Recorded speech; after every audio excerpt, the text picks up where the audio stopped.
हिमाचल प्रदेश के मुख्यमंत्री ठाकुर सुखविंदर सिंह सुक्खू ने कहा कि भाजपा ने प्राकृतिक आपदा के समय राजनीतिक रोटियां सेकने के अलावा कुछ भी नहीं किया। पूर्व मुख्यमंत्री जयराम ठाकुर आपदा में भी लोगों को ठगने का काम करते रहे। केंद्र सरकार से हिमाचल प्रदेश को अब तक कोई विशेष राहत पैकेज नहीं मिला है। मुख्यमंत्री कुल्लू के रथ मैदान में आपदा प्रभावित परिवारों को राहत राशि वितरित करने के मौके पर बोल रहे थे। उन्होंने कहा कि जयराम ठाकुर की आर्थिक मदद के लिए केंद्र का धन्यवाद कर रहे हैं। जो राशि अभी तक मिली है वह स्टेट डिजास्टर रिलीफ फंड में हर वर्ष आती है। जिस दिन विशेष आर्थिक सहायता मिलेगी वह खुद केंद्र सरकार का धन्यवाद करने के लिए जाएंगे। पर्व है, इसको हिमाचल सरकार मनाएगी जरूर, लेकिन कोई सांस्कृतिक कार्यक्रम नहीं होगा। और हमने ना सांस्कृतिक कार्यक्रम किया और हम उन लोगों को निकालने में पूरा प्रशासन एकजुटता से लग गया। जो सरकार कर सकती थी वो हम करने के लिए तत्पर थे।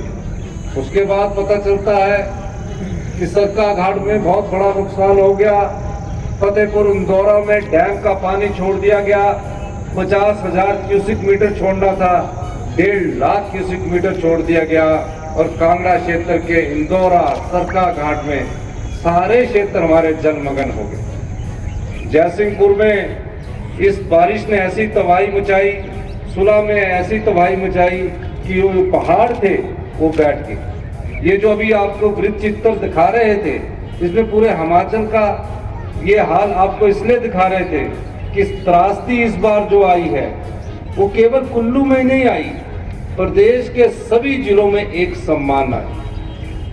अब सवाल पैदा होता था कि इस त्रासदी से कैसे उबरा जाए, और एक बहुत बड़ी समस्या हमारे सामने आन पड़ी।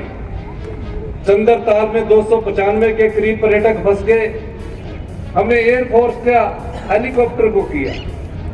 जब पहली सोटी लाकर वो बंजार में 7 जो पैसेंजर थे उनको उतारा, मैंने पायलट से बात की। पायलट साहब ने कहा बात होती है, इन्होंने कहा कि हम पहुंच गए हैं। मैंने कहा रात को ही चल पड़ो।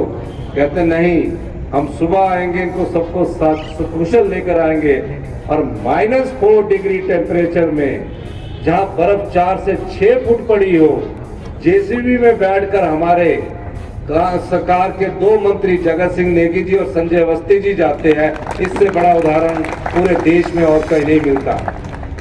295 पर्यटकों को लॉसर में पहुंचाया गया और उन्हें सकुशल घर पहुंचाया गया।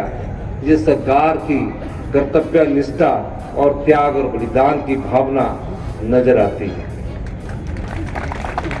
आपदा से कैसे लड़ा जाए, बैठकों का दौर शुरू हुआ। दकियानूसी कानून थे।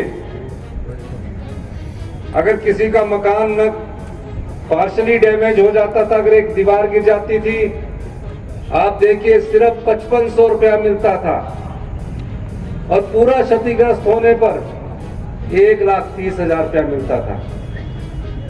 मैंने अधिकारियों की बैठक की, मैं और राजस्व मंत्री ने बार मैं अधिकारियों की बैठक की और कहा कि इनको कानूनों को बदलना पड़ेगा। हम आम लोगों की सरकार है, गरीब आदमी के परिवार की सरकार है, हमें इन्हें राहत देनी चाहिए। और बार मिटिगेट करने के बाद हमने एक नीतिगत फैसला किया। आज भी केंद्र सरकार का जो रिलीफ मैनुअल है उसको उठाकर देख लीजिए, और इस आपदा से पहले का भी रिलीफ मैनुअल उठाकर देख लीजिए। हमने 20 गुना बढ़ोतरी की और ये कहा कि जो भी परिवार इस आपदा में प्रभावित है उसको पूरा मुआवजा ना दे सके, लेकिन अपने संसाधनों से इतना तो कर सके कि वो अपना घर बना सके। 16,000 घर, जिसमें से 3500 घर पूरी तरह क्षतिग्रस्त हो गए, 13,000 घर पूरी तरह डैमेज हो गए। कुछ नहीं बचा उनके पास।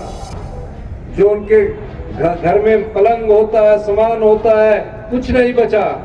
हमने उसको भी बढ़ा दिया। पहले बिलोंगिंग का जो सामान होता है, घर में बर्तन होते हैं, गैस का चूल्हा होता है, हमने कहा इसको भी हम बढ़ाकर 50,000 रुपये कर दीजिए।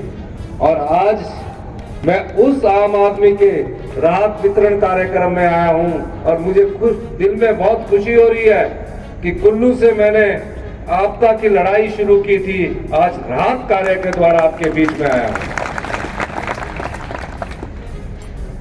सवाल ये पैदा होता है कि इस समय राजनीति का मौका नहीं है।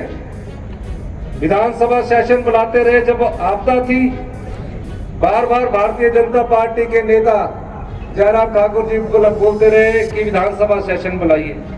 आप बताइए, क्या विधानसभा सेशन बुलाना उचित था, जहां हजारों लोग हमारे पुलिसकर्मी आम लोगों को बचाने के लिए लगे हुए थे, प्रशासनिक अधिकारी आम लोगों के दुख बांटने में लगे हुए थे।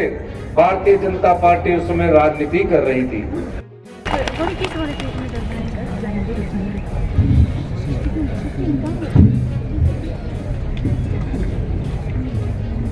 हिमाचल सरकार में राजस्व एवं हॉर्टिकल्चर मिनिस्टर माननीय जगत नेगी जी, हिमाचल सरकार में हमारे लोक निर्माण मंत्री एवं युवा खेल मंत्री माननीय श्री विक्रमादित्य सिंह जी, हिमाचल सरकार में CPS वन पर्यटन ऊर्जा माननीय मेरे साथी मेरे दोस्त सुंदर ठाकुर जी, हमारे मनाली के हमारे छोटे भाई भुवनेश्वर गौड़ जी, मंच पर विराजमान जिला कांग्रेस कमेटी के अध्यक्ष शेषराम आजाद जी, सभी सम्मानित मंच पर बैठे अधिकारीगण और सभी हमारे कांग्रेस के नेता और आपदा प्रभावित परिवारों के आए सभी सदस्य, 7 जुलाई को हिमाचल प्रदेश में जब कुल्लू में बाढ़ आई, उस समय मैं सुंदर ठाकुर जी के साथ फोन पर संपर्क कर रहा था। फिर मैंने मनाली में भुवनेश्वर गौड़ जी से बात की। 8 और 9 को तबाही का वो मंजर कुल्लू जिला ने देखा जो इतिहास में आपने पहली बार देखा। ऐसी त्रासदी 50 वर्षों में हमारे जीवन काल में पहली बार देखी गई। मैं अपने विधानसभा क्षेत्र नदौन से सीधा कुल्लू आया। कुल्लू आने पर मैंने अधिकारियों की बैठक ली और खुद जो भी कार्यभार था उसको अपने हाथ में लेकर सभी मंत्रियों को दिशा निर्देश दिए।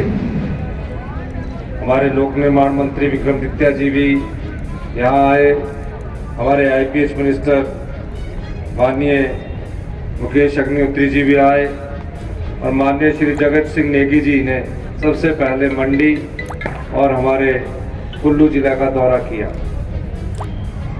अब आपदा आन पड़ी थी और कुल्लू जिला में ना तो पानी आ रहा था, ना बिजली आ रही थी, ना मोबाइल की कनेक्टिविटी थी और ना सड़कें टूटी हुई थी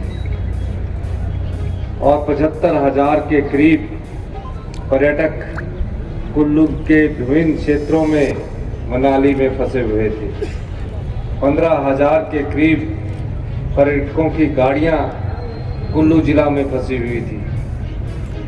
जब सड़कें नहीं, पानी नहीं, मोबाइल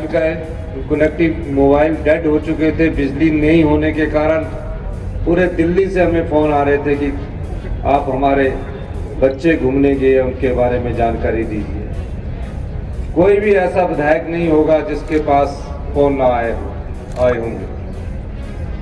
हमने दिन रात प्रयास किया, एक टेम्परेरी रोड बनाया। सबसे पहले हमने अपनी उस संस्कृति का परिचय दिया, अतिथि देवो भव संस्कृति का परिचय दिया और सबसे पहले हमने 75,000 पर्यटकों को और 15,000 गाड़ियों को कुल्लू जिला से बाहर निकाला। बाहर केवल निकाला ही नहीं, जो भी हमारे अधिकारी थे, चाहे आशुतोष गर्ग जी थे, चाहे साक्षी जी थे, रात भर ड्यूटी हमने उनकी लगाई। मैं खुद उस कार्य का निरीक्षण कर रहा था और कहा कि जहां से जो कुछ भी खाने को मिलता है वो उन पर्यटकों को उपलब्ध करवाया जाए।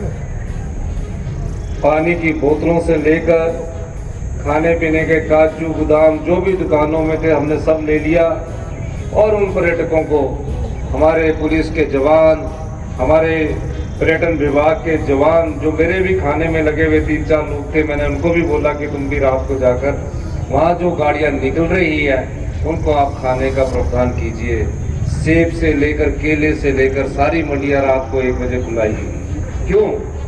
क्योंकि जो मनाली से चल रहा था उसको कुल्लू पहुंचने में कम से कम 3 घंटे लग रहे थे। कई परिवारों के पास बच्चे भी छोटे होंगे, वो दूध की मांग कर रहे होंगे।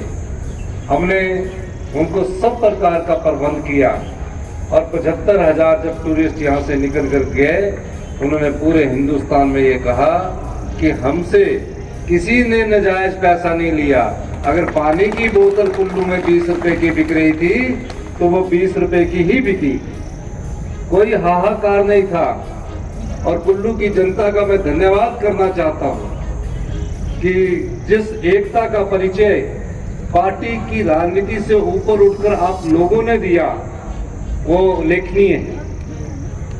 जब यहाँ से पर्यटक चले गए, आपकी पानी की सुचारू व्यवस्था कैसे की जाए, कैसे सड़कों को बहाल किया जाए, अभी हम इस त्रासदी से उबर ही रहे थे।